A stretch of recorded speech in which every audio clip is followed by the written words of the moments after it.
بسم اللہ الرحمن الرحیم۔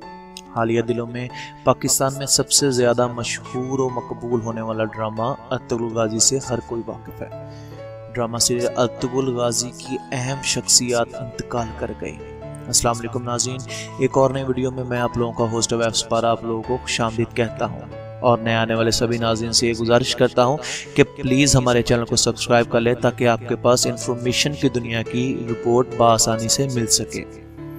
ناظرین گرامی، پروڈیوسر محمد بوزداغ نے اپنے پیغام میں تحریر کیا ہے: مجھے الوداع کہتے ہوئے انتہائی دکھ کا سامنا کرنا پڑ رہا ہے۔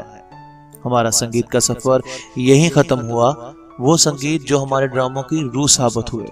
اللہ ان پر اپنی رحمت کرے۔ میں ان کے اور ان کی فیملی کے لیے دعا گو ہوں۔ سپر ہٹ سیریز کے سپر ہٹ گانے میں 18 دھنیں استعمال کی گئی ہیں۔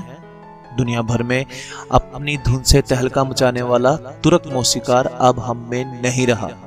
جی ناظرین، یہ ڈرامہ جتنا مقبول ہوا، اسی طرح ڈرامے کے محصور کن دھن نے سب کا دل موہ لیا۔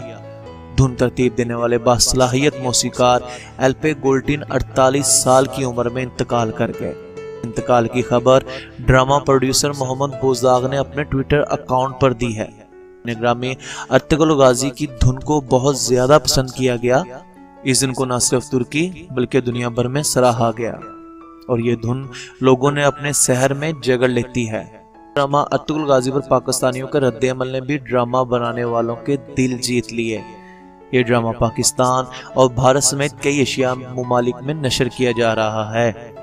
ناظرین گرامی، آج کی ویڈیو میں بس اتنا ہی۔ ملتے ہیں اگلی ویڈیو میں، اس امید کے ساتھ کہ آپ لوگوں کا ساتھ ہمارے ساتھ ایسے ہمیشہ ہی رہے گا۔